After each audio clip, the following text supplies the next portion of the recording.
Opposing Trump has been the Democratic Party's greatest unifying force in a decade. But Trump now has the majority. So what are they going to do? Ro Khanna of California was a co-chair of Sanders' campaign, framed the party's choice in terms of its ambitions. He said, you can settle for simply being the opposition and hope that it is enough to win the White House or the House narrowly in 26, or to boldly reinvent the party altogether, right? If you're just a tactician, then you say, okay, let them overreach.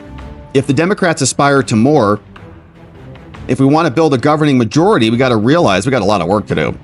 Yeah, and they're not even close. A recent Kinniak poll showed favorable views of the Democratic Party at their lowest level ever, and their messaging right now, I think, is going to double that negativity. They're all just crying for money. And like that money went to a very select few of Americans. Most Americans didn't get any of that. So it's just like a baby crying because someone took away their juice or something. It's like, what are you talking about?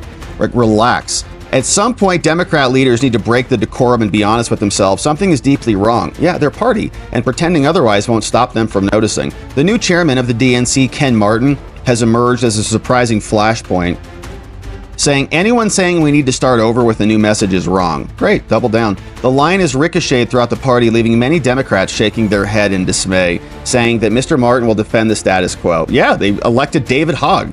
At the Third Way event, Mr. Cowan said he had torn up the opening of a speech, said the D next to a candidate's name often stands for disqualified, demoralized, distrusted, disconnected.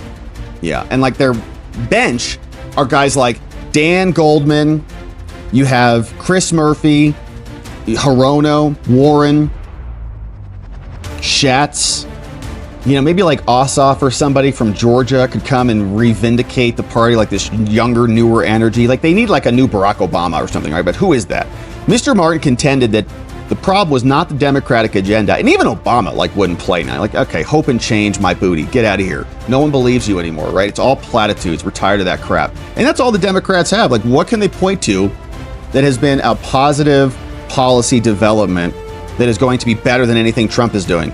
Anyone who would suggest I am not a change agent hasn't been listening. So this guy was interesting because he is a white, straight male who's married to a woman. I think we looked that up. I was like, wow, maybe they are going to make a change, but no, they're not. Says Mr. Morgan, who said his personal injury law firm spent $375 million last year. Oh my gosh.